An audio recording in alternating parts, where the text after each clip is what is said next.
Right, what have we got? Clickety-click, it's Access episode 66. We've got multiplayer Tomb Raider in Access all areas. There's survival horror action on the store as we get to grips with the Dead Space 3 demo. And we've got all the latest news in PlayStation Briefing. But first, get your cartoon wands at the ready for our magical game of the week, Ni no Kuni Wrath of the White Witch.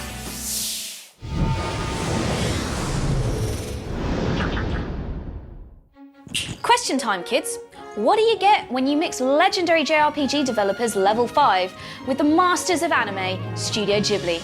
Answer, a portly egg-shaped lantern-nosed thing that yells "Oh, knickers!" in a thick Welsh brogue. What Drippy there is trying to say is that Ni no Kuni is the kind of epic, sweeping role player not seen since Final Fantasy's heyday. It's a magical escapade that has you hopping between our reality and a parallel place literally called another world, which is the kind of bright, fluttering wonderland that Ghibli specialise in. Your task? To defeat the evil White Witch and have a heartwarming adventure in the meantime. So, step forward, plucky hero Oliver. Well, Oliver's super sad for reasons I can't quite bring myself to tell you. But it turns out that his salty tears are good for one thing, freeing Drippy from his plushy prison. Hey, wouldn't it be great if crying on your toys really did bring them to life? Why won't CM Punk return my calls? I mean, we had such a good interview. I thought we really connected, you know? But he won't reply to me. I left like 50 messages for him. Past the hand-drawn prettiness of everything, Ni no Kuni is a rather conventional JRPG. Battles are a mix of real-time action and turn-based commands, swapping between humans like Esther and Oliver, who can cast spells and eat delicious health-boosting sandwiches, and fighty little monsters called familiars, who can be trained using a rigorous program of ice cream and chocolate. Who's gonna eat all the food and grow up big and strong?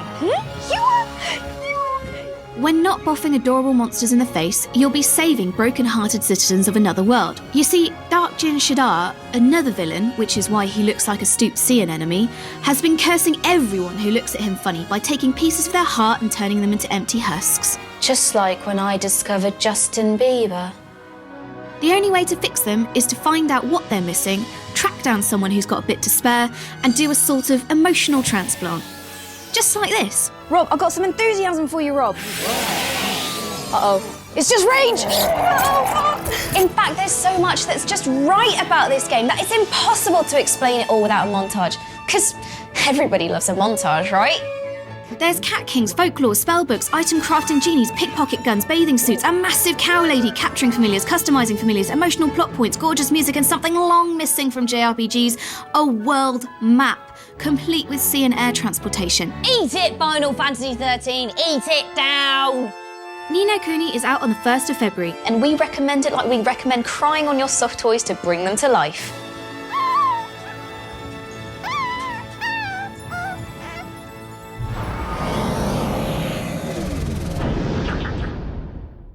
Welcome to PlayStation Briefing, your guide to the week's essential stories.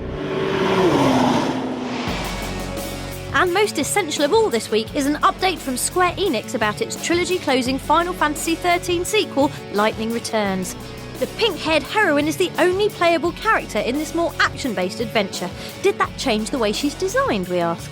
We can focus on her more than ever. There are going to be lots of different costume outfits available for her, so each player can customise her look by dressing her up to your liking and your taste. So in that sense, we are going to put more light on her so you can enjoy her to your heart's content. Like Barbie? We look forward to switching between Beach House Lightning and Ballroom Dance Lightning as we battle to save the world. Definitely not interested in ballroom dancing or saving the world are the speed-obsessed racers of GT Academy. Regular access viewers will know that this annual competition seeks out the very best PlayStation drivers, puts them on a real track and gives them a shot at becoming a professional. Now you can see all the action as GT Academy comes to ITV4 next month. Make sure you're watching every Monday evening at 8 starting on the 4th of February. Lastly, on the subject of wheels going round very fast, we recently had a filthy hands-on session with Urban Trial Freestyle, the obstacle-strewn off-roader heading to PlayStation Vita and PSN soon. And we were brilliant. Oh, fine. But the game was pretty good, and for everyone looking for a high score-chasing fix on PlayStation, this is excellent news. That's all for briefing now. We'll be back with more next week.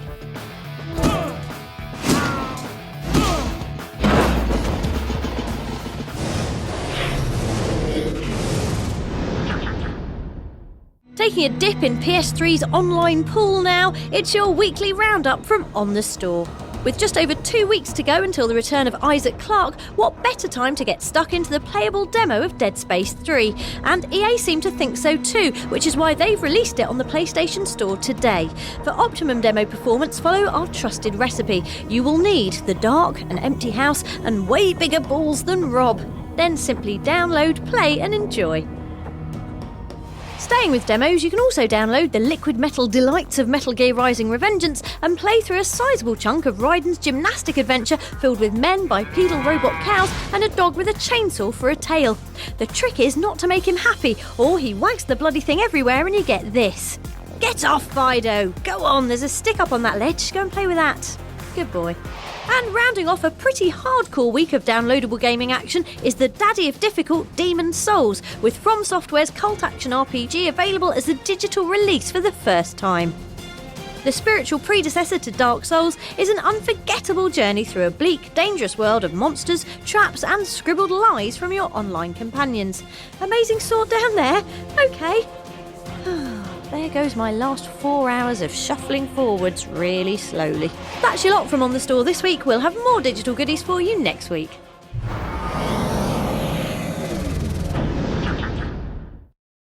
Bonus level this week is dedicated to something that's quietly changed PlayStation forever without you realising it. The ongoing beta for huge space trading shooter Dust 514 opened its doors to the public, meaning that for the first time, you, me and everyone can get on board what's going to be one of the biggest games of 2013.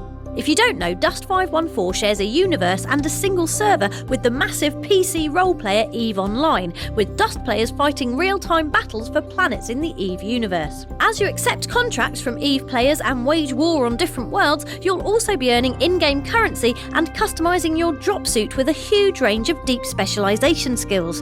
Best of all, it's been confirmed this week that whatever progress you make during the beta from this point will be kept after the game's official launch, meaning none of your hard-earned badassery will be wasted when the beta ends.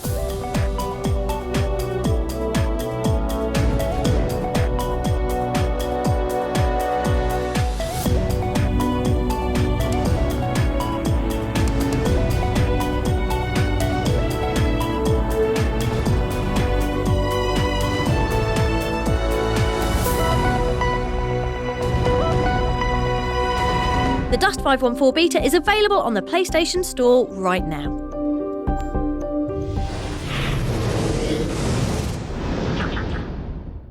We've been in London for this week's Access All Areas for a first hands-on with Tomb Raider's recently announced multiplayer mode. Yes, that's right, multiplayer in Tomb Raider. What's that all about then, producer Joe Curry? When the idea of doing a proper multiplayer for the re-imaging of Tomb Raider, we felt like under the right circumstances, it's possible to do something that's interesting. From the beginning, it's always been about survival. And obviously, surviving with friends is easier than surviving alone. Laura's on the island, but she's not alone, both positively and negatively. There's two sides and an arena that we can build a multiplayer on top. Right now, we're just focusing on two modes. We're focusing on rescue and a very easy, to get into mode, team deathmatch. Team deathmatch is obviously a great platform for someone to learn. Rescue, as a survivor, you need to bring med packs back. You need to live long enough, or survive long enough, or help to arrive and get you off this island. On the other hand, Scavenger's goal is to eliminate you. So, very different objectives, very different goals. We add a layer of traps into the levels. Exclusively designed levels for multiplayer, not just taken from single player. But will there be a mode called Capture the Butler, where you have to steal the opposing team's butler and then lock him in a fridge? Or maybe hunt the T-Rex or something. If we're gonna go back to all the fantastic things we could have done with any Tomb Raider in the history of Tomb Raiders, there's so much we could do that definitely makes us laugh a little bit. But we were doing something with the re-imaging of Tomb Raider. Well, if you don't put it in the game, we're not playing it. Try it. Oh, all right, we are, because Tomb Raider Online is looking proper beau. Thanks to everyone at Square Enix and Crystal Dynamics. We'll have loads more on Lara's gritty reboot before its release on March the 5th.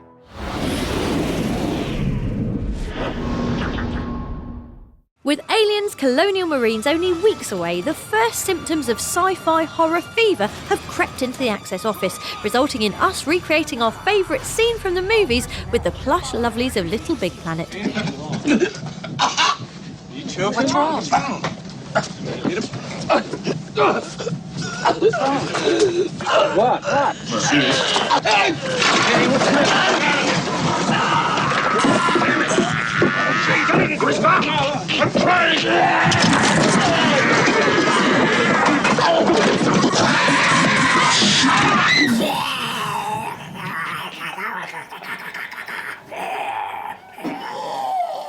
See you next week.